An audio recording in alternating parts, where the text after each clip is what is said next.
ہم نے اللہ تعالیٰ کو سوتیلا معاملہ بنا لیا۔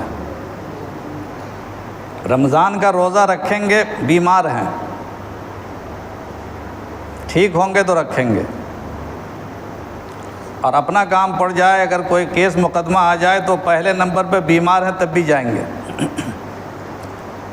اس سوچنے کی ضرورت دوستو، آج کا دن افسوس کا دن ہے، آج کا دن ہمیں اپنا جائزہ لینے کا دن ہے، آج کے دن ہمیں غور کرنے کا دن ہے کہ ہم نے اللہ کے لیے کتنا انصاف کیا ہے۔ مجھے یاد آیا کہ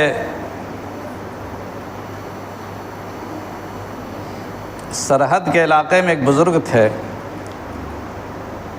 اور وہ پاکستان میں پڑ گیا۔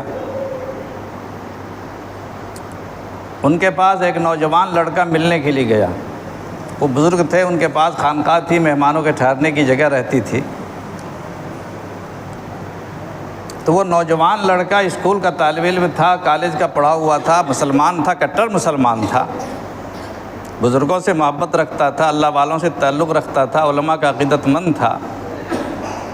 اس نے سوچا، اس کو معلوم ہوا کہ بڑے اللہ والے رہتے ہیں، ان سے جا کے ملنے کے لیے گیا کہ وقت نکالنا بھی نہیں ہمارے بس میں، اللہ والوں سے ملنا کہاں، وقت کہاں، کسی عالم دین سے ملنے کے لیے وقت نہیں، اور کسی آفیسر اور وکیل سے ملنے کے لیے وقت نکالیں گے۔ اللہ والوں سے ملنے کے لیے مسجد کے پاس گزرے ہیں تو مسجد سے فائدہ اٹھانے کے لیے وقت نہیں ہے۔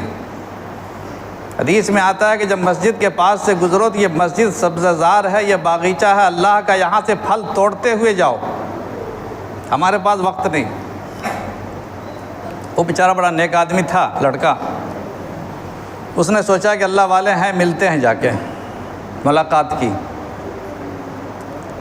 ملاقات کے بعد جانے لگا، بولا حضرت میں بہت دور سے آیا ہوں، میرے لیے کوئی دعا فرما دیجئے اور کوئی نصیحت کر دیجئے، ایک نصیحت فرما دیجئے میرے لیے۔ تو ان بزرگ صاحب نے کہا کہ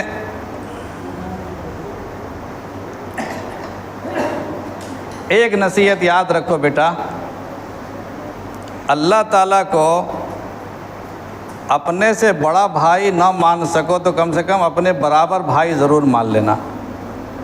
اپنے سے بڑا بھائی، اپنے سے بڑا نہ مان لو تو کم از کم اتنا ضرور کرنا بیٹا کہ اللہ کو اپنے برابر ضرور رکھنا، اپنے بھائی کے برابر، برابر بھائی کے برابر رکھنا۔